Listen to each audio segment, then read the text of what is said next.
자, 한 주간에 있었던 이런저런 뉴스들을 한번 살펴보겠습니다. 짧게 갈게요. 네, 아주 재밌는 게 하나 있습니다. 짓거려봐요. 예스.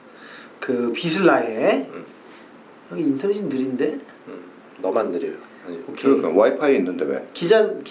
비슬라의 머시기 거시기 한지은 에디터님, 니고 겐조의 아티스틱 디렉터로 발탁. 니고가 겐조를 갔습니다. 근데 아티스틱 디렉터면은 크리에이티브 디렉터하고 좀 달라요? CD하고 다른 건가요? 그러게요.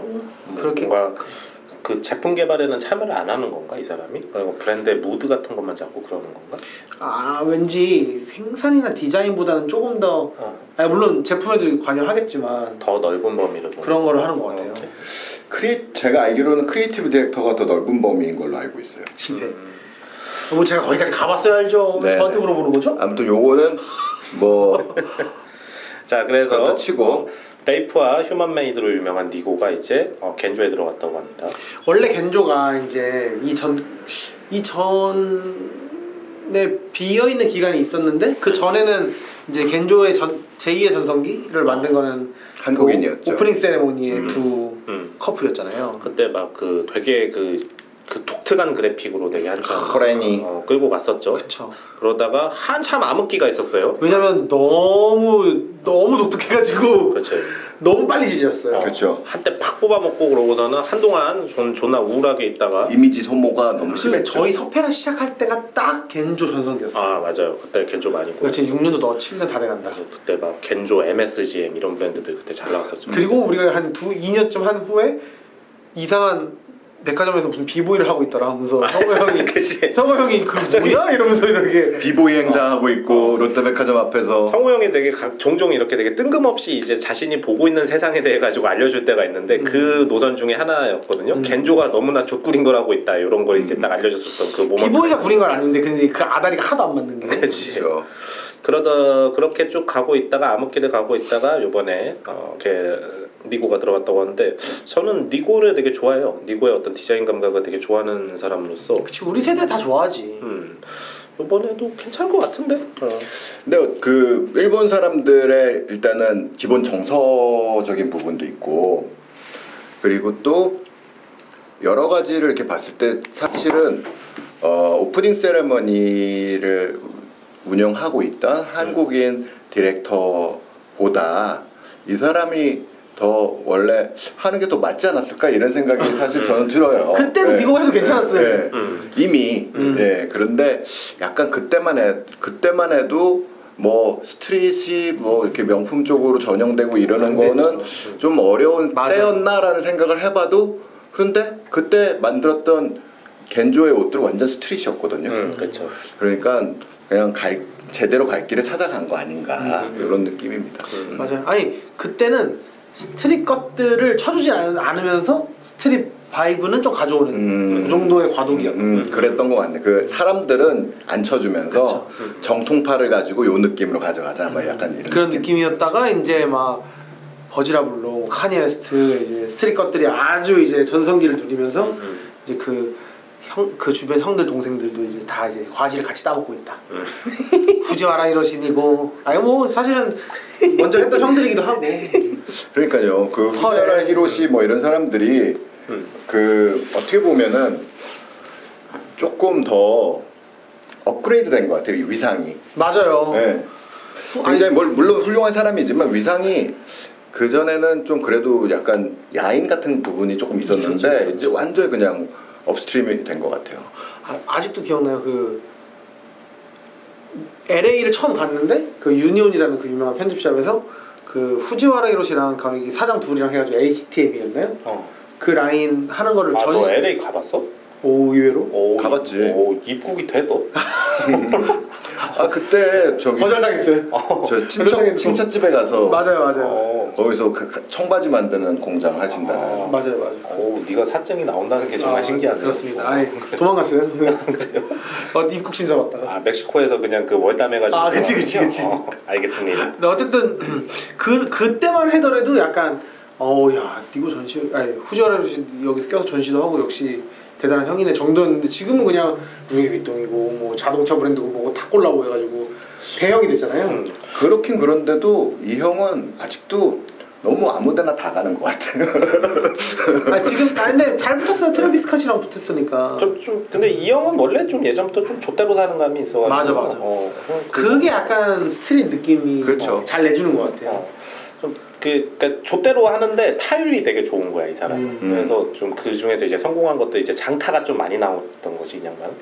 맞아. 아니 그 일본 스트릿씬 이렇게 계보도 같은 걸 정리해놓은 게 있었는데 거기 봐도 후지와라 히로시가 아예 안 빠지더라고요. 안 빠지지. 그냥 뭐 예를 들면 언더커버도 후지와라 히로시가 뭔가 해줬고 베이프 당연히 해줬고. 그러니까 이렇게 무협지로 치면은 뭔가 이제 그 대사조 같은 느낌이거든요. 그치. 이제 장산품 같은. 그치 장난품이네. 다른 사람들한테 그냥 가르쳐 준 게 아니라 내공도 주입해주고 막 맞아, 그랬어. 그런 느낌이에요. 카브엔트도 그렇고 막 다 이렇게 다 뭐 이렇게 네이버도 그렇고 막 그 느낌이야.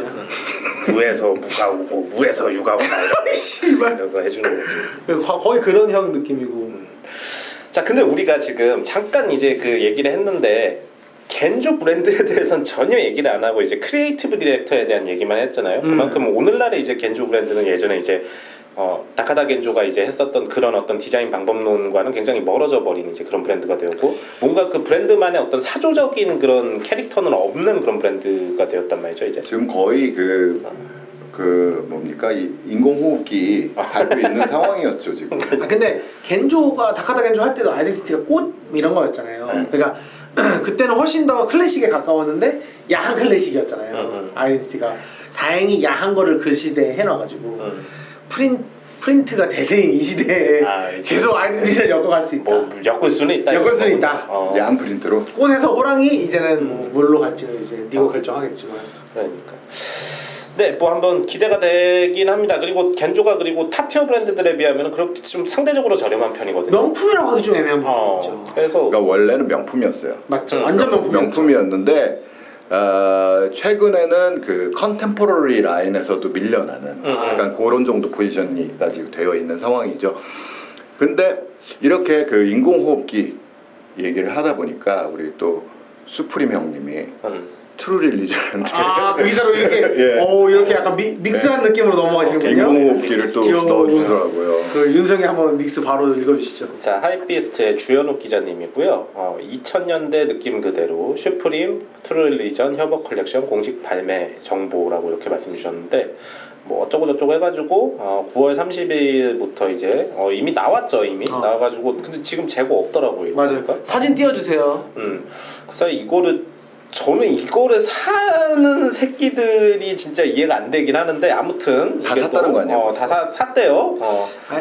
그래갖고 뭐 그런 거 있어요. 뭐 청카바 나오고 그리고 뭐 청바지 나오고 그러고 뭐 어쩌고 저쩌고 뭐 거적대기 같은 거 나왔는데 어찌 되었건 디자인 아이덴티티가 철저하게 그 트릴리전에 기울어져 있어요. 아니 이게 한 5년 전에도 그런 기사들 막 패션계에 다시 돌아오면 안 되는 트렌드를 이제 막 에디터들한테 이제 매 코멘트로 짧은 코멘트로 하면은 막 그런 막 나오는 것 중에 존나 암흑기였지. 막 트룰리즈는 정말 다시는 돌아와서는 안 되는 청바지다 뭐 이런 얘기들을 해도 사람들 다 졸라 공감했단 말이에요. 근데 결국에는 얼마 전에 돌아온 그 밀레니엄 무드가 있잖아요. 그 뭐라고 그러죠? Y2K. 결국에 브리트니 스피어스가 돌아와 버렸잖아요. 돌아버렸다고? 돌아왔다고. 제가 돌아버리겠는 거예요. 아니 왜냐면 그거를 다시 이쁘게 할 수 있을까 하는데 이제 결국에는 다시 그러니까 하니까. 브리트니 스피어스 돌아오죠. 그러면 핑크 써 있는 그 추리닝 그거 돌아오지 않을까 그랬는데 제니가 그런 거 제니가 그거 입었어. 그게 끝났어. 그거는 돌아왔어 이제. 왔어. 그러면 이제 트루 릴리즌 차례다. 트루 릴리즌 그 핑크 추리닝은 좋은데. 트루 릴리즌 어떡해. 그러니까 그 너의 천박함도 내가 이해는 해. 패션적으로 봤을 때. 그렇지요. 근데 제니가 입으면 너무 그러니까 옛날 그 핑크 입어도 너무 잘 어울릴 것 같은 거예요. 그러니까 그게 그 핑크 옷이 사실 이쁜 옷이에요. 근데 그렇죠. 누가 입느냐에 따라서 너무 보기 싫어질 수가 있고 또 예뻐질 수가 있는 그런 건데 우리가 너무 보기 싫은 것들을 대한 추억들이 많아서 그런 그게 거고. 왜 보기 싫었던 추억이 있죠? 왜냐면은 저 좋은 그거를 추억밖에 없는데. 전 처음은 연예인, 그러니까 멋있는 연예인들이랑 막 모델이 많이 입었는데 아니 그거는 논현동의 그 평일 저녁 때 가야지 이제 그 아주 보기 좋지. 논현동. 나중에 이제 그 룸에 그 오피스텔 그분들께서 이제 많이 입으시고 저희 한신포차 앞에 거기에 그 입으신 분들 보면 참 트리플 S 마냥 지금의 강남에 옷 못 입는 애들이 입는 간지가 되면서 확 하입이 사라졌잖아요. 근데 요즘 애들은 그걸 다 모르니까. 그렇죠. 모르지. 그리고 그 지금 블랙핑크나 이런 쪽에서는 이제 아이들이 되게 음악도 되게 잘하는 데다가 그 패션 소화 능력이 정말 탁월해요. 아니 지금 외국 해외 명품 브랜드 중에 한국 앰버서더 한 명도 안 데리고 있는 브랜드를 찾아보기 어려워요. 겐조증? 겐조증? 근데 이거 얘네들은 앰버서더 수준이 아니고 메인 모델이에요. 완전히. 네. 자 그래서 다시 슈프림 이야기로 돌아가서 요즘에 그래서 저 트룰리즌 저거 사야겠다고 생각했어요. 너는 너무 품절이에요. 뭐 구하면 구하겠죠 솔직히. 너무 족 같은데. 너는 근데 늘 족 같은 걸 추구해 왔잖아. 지금. 아니 저 지금 굉장히 지금 멋있어요 저 지금. 그래 그러고 보니까 이게 지금 멋있는 상황이에요. 옷이 문제가 아니라 4kg 네가 빠졌다고요. 입으니까 족 같아지는 것 같아. 너 4kg 뺐어? 네. 야, 근데 진짜 우리가 이제 처음에 시작했을 때 2015년 그때도 우리가 승준이 똥보라고 놀렸었는데 아우 지금 처음이 다르죠. 그때 사진 보면 애가 갸름하더라고. 그러니까 그때도 그 진짜 몇 년 사이에 살 많이 쪘더라고. 거기다 소금 넣어가지고 다행이에요. 내 생일이라고. 수고하세요. 근데 어쨌든 그래가지고 저는 사고 싶다. 너무 사고 싶고 그러니까 족 같은데 제가 족 같다고 생각하고 나중에 보면 유행이더라고요. 그래서 근데, 빨리 가야겠다. 그냥 족 같을 때 가야겠다. 내가 볼 땐 트루일리전이 되게 최근에 여러 가지 시도를 많이 했어요.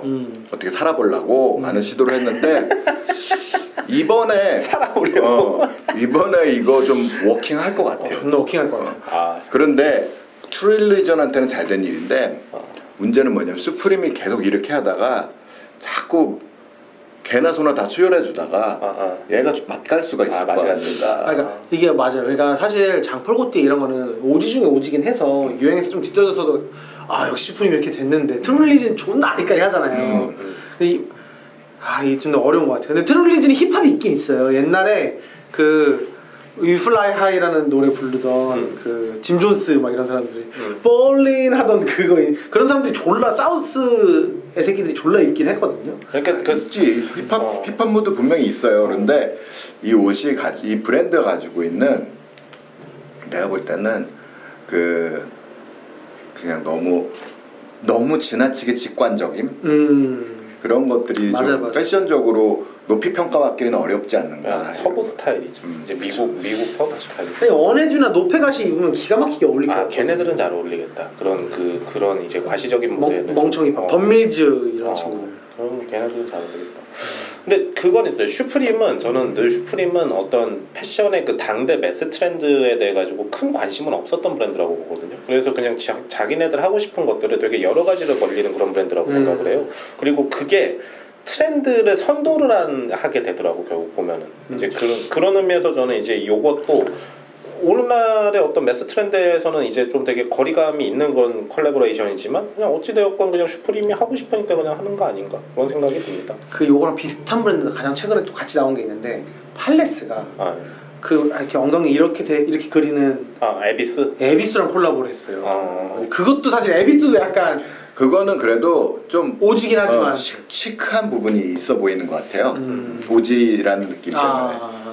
그 에비스는 그리고 또 이제 동부 힙합에 대한 어떤 그런 그 지향이 있거든요. 있지. 제이지가 예전에 이제 그 앰버서더 겸 이제 이사였을 거예요 그때. 맞아. 아니 사실 에비스가 또 아까 뭐 약간 직관적인 면 뭐 이런 거는 물론 있지만 그래도 이건 되게 히스토리가 있는 그런 데님 브랜드여서 트룰리전하고 조금 어프로치가 다르지 않나? 그러니까 데님이 일본 있고 LA 있잖아요 보면 물론 유럽도 있지만 근데 약간 에비스는 일본에서 오카야마에서 오지게 열심히 만드는 거에다가 프린팅을 해본 느낌이어서 뭔가 새로운 시도면 그 LA 천 것들은 아주 근본도 없이 그냥 스티치를 존나 크게 박아가지고 대충 비싸게 파는 첫 브랜드다. 아, 아주 맞아, 딱 정확한 분석이십니다. 아주. 그렇습니다. 근데 난 그 첫 것이 땡긴다. 아주 자극적이다. 아니 근데 진짜로 아닌 게 아니라 그 해외 사이트에 트루 릴리전이 스물스물 나오기 시작했어요. 그 패션 그 온라인 커머스 쪽에서. 그래서 그거에 대한 수요가 있나 봐요. 사람들이 약간 향수가 불러 일으키고 있을 거예요. 나중에 또 이것도 제니 입으면 끝나요. 안돼 제니야. 지은이 손님 제발 그것만 입히지 말아주세요. 씨발 안돼 진짜. 제니가 뭘 입든 신경 쓰지 말고 여자친구나 신경을 쓰세요. 제 친구는 잘 살고 있습니다 아주. 자, 그렇습니다. 트루릴리전 제휴 상품이 나왔는데 이미 다 팔렸고 뭐 근데 이베이 같은 데 가면 많아요. 그러니까 뭐 그렇게까지 구하고 싶으신 분들은 그걸로 알아서 그냥 사실 구하기 어렵지 않아요. 런던에 매장도 있고 다 있어요. 그러니까요. 뭐. 근데 그 뭡니까 슈프림이 콜라보로 건드렸던 것 중에서 가장 꿈쩍도 안 하고 변화도 안 하고 아무 효과가 없었던 브랜드 중에 하나가 아쿠아스 쿠타맨이에요. 아니 저는 그거 존나 멋있다고 생각해요. 아니 그것 컬렉션 자체는 괜찮았는데 이 브랜드에 아무런 하이비나 이게 전달되지 않았던 것 같아요. 진짜 아무렇지도 않게 지나갔죠? 그러니까 닥스랑 콜라보한 느낌이지. 그렇지. 아쿠아스톰이 사실 그 런던에서 약간 런던의 옷 디자인하고 브랜드 하는 애들 얘기 들어보니까 아쿠아스톰 하는 공장을 되게 높게 평가해 준다고 하더라고요. 한국에도 그런 게 있잖아요. 품질 하나 끝내줘. 그러니까. 우리나라 닥스도 품질은 죽여. 맞아. 품질은 끝내주잖아. 저 그거 되게 좋았었는데 진짜. 근데 그 라인은 정말 좋았는데 아쿠아스 쿠타맨은 그냥 아무 변화 없어요. 네, 그대로. 우리 그때 뭔가 좀 해보려고 하나보다 막 이런 얘기를 했었던 것 같아요. 그 당시에. 왜냐면 최소한 5년 전. 맥킨토시 느낌만으로도 가도 그쵸. 훨씬 하이파잖아요. 그 키코가 뭐 했었나? 맞죠. 그 키고 콘스탄티노프였나? 아무튼 그 당시에 그 있었죠. CD가 그러니까 그게 맞아야 되는 것 같아. 콜라보만으로 브랜드가 이렇게 하입이 되는 건 아니고 콜라보를 하는 동시에 이제 내부적으로도 이제 뭔가 이제 변화가 있어야지만 이거를 기점으로 우리가 한번 일어나 보자 막 약간 그런 그렇죠. 의욕이 있어야 되는데 얘네들은 그냥 타겟이 그러니까. 엄청 큰 타겟이 벌써 형지처럼 노인네들이잖아요. 동네 아저씨들이 쫙 깔려 있어서 여기다 새로운 거 하면 오히려 매출 떨어지는 느낌이었을 거야. 대리점 비즈니스를 하시나 봐요. 이분들도. 자, 다음 뉴스 갈게요. 패션포스트의 이하람 기자님이고요. 무신사 입점 브랜드 위에 브랜드 리포트 지원이라고 말씀해 주셨는데, 자, 뭐 어쩌고저쩌고 이렇게 말씀을 적어주셨는데, 그러니까 그거예요. 그러니까 이제 분석 툴을 이제 제공을 하겠다라는 거거든요. 이제 그러니까 그 스토어 내에서 판매 동향 같은 것들을 이제 데이터로 이제 볼 수가 있잖아요. 그냥 그 중에 일부를 이제 그 입점 브랜드들에게 이제 서비스로 열어주겠다라는. 약간 그런 거네. 인스타그램 보면은 자기 거 뭐 어떤 게 좋아요, 제일 많이 찍히고 이런 것들 볼 수 있게 인사이트라고 들어갈 수 있잖아요. 그렇죠. 그거군요. 그러니까 이제 그 온라인 광고 플랫폼들 이제 돌려보신 분들은 아시겠지만 페이스북도 이런 거를 제공을 하고 뭐 SA 뭐 GA 같은 거 보면 이렇게 되게 복합적인 데이터들을 이제 제공을 하는데 무신사는 좀 케이스가 독특한 게 이제 이거는 이제 유통사에서 이제 자사 플랫폼에서 이제 유통이 되고 있는 제품들의 판매 동향에 대해 가지고 일부러 알려주겠다는 거예요. 광고 플랫폼이 아닌데 이제 이거는 근데 유의미하지. 필수예요. 그래서 아마도 그냥 지금 기존의 이제 무신사 그 브랜드들은 처음엔 그런 생각 안 했겠지만 지금은 이제 스물스물 그런 니즈가 생기기 시작했을 거고 근데 이제 무신사도 지금 이제 입점 브랜드의 여러 가지 이제 그 면면을 확장시켜 나가고 있잖아요. 그러면 이제 뭐 해외 브랜드들도 들어오기 시작하고 뭐 화장품도 시작하고 이러면 무조건 요구하는 게 그거거든요. 우리 데이터를 쉐어해주지 않으면 입점 안 한다. 뭐 약간 이런여서 그게 이제 어쩔 수 없는 선택이 될 수밖에 없는 것 같습니다. 그러니까 이제 플랫폼 비즈니스를 한다고 하면은 이제는 이런 거 정도는 이제 기본적으로 사용자들에게 제공을 해줘야 되는 그런 시절이 온 거죠 이제. 좀 늦었다고 볼 수도 있어요. 어떻게 보면. 뭐 그렇죠. 제가 예전에 이 부분에 대해서 얘기를 했었어요. 그래서 그 플랫폼들이 자기네들의 이거 자산이다. 우리가 이거 파워다 이렇게 해가지고 하면 안 된다. 가렸단 말이에요. 안 줬어요 절대로. 그런데 그거를 글로벌 회사들은 무조건 요구하기 때문에 이거를 먼저 오픈한 사람이 주도권을 잡을 거다. 이렇게 얘기를 했는데 누구한테? 조 회장님한테요? 아니 그냥 여기서 방송에서 네. 나도 있었을 텐데 너도 그랬는데 성우 형이 한 얘기 중에서는 겐조 앞에서 비보이쇼 한다는 거 그거밖에 기억이 안 나는데. 그랬는데 사실 주도권을 누가 잡지 못하고 거의 동시적으로 다 그냥 열더라고요. 그 어쩔 수가 없는 상황 그게 돼가지고 그렇게 된 것 같아요. 자, 다만 모든 정보를 다 이제 제공해 주는 건 아니에요. 그거는 이제 비단 무신사뿐만 아니라 어느 이제 유통 플랫폼이라고 하더라도 보유하고 있는 모든 정보를 제공해 주지는 않는 게 그거는 이제 내부적으로 이제 중요 선순위도 있고 그리고 이제 그 개인정보보호법상으로 이제 그거를 제공을 하면 안 되는 것도 있고. 근데 개인 정보는 특히 뭐 줄 수는 없어요 무조건. 그 대신에 이제 2차적인 방법으로 이 업체에서도 새로 그걸 옵틴이라고 그러는데요. 그 개인정보를 2차적으로 또 받아들일 수 있게끔 해줄 수는 있어요. 네. 그래서 뭐 이런 식으로 이제 제공을 해주는 그런 그러니까 어떤 편집된 정보들을 이렇게 제공을 해준다라는 거예요 이제. 네, 그래서 예전보다는 어떤 그 당대 트렌드, 매스 트렌드에 대해 가지고서 이제 공급자들이 이제 좀 더 파악하기 좋아진 이런 세상이 되기는 했는데.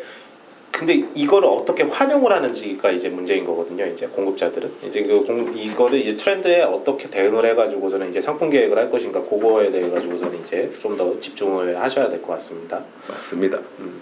자 그러면은 뭐 뉴스 여기까지 하고 자, 이야기 또 이어갈게요. 입으로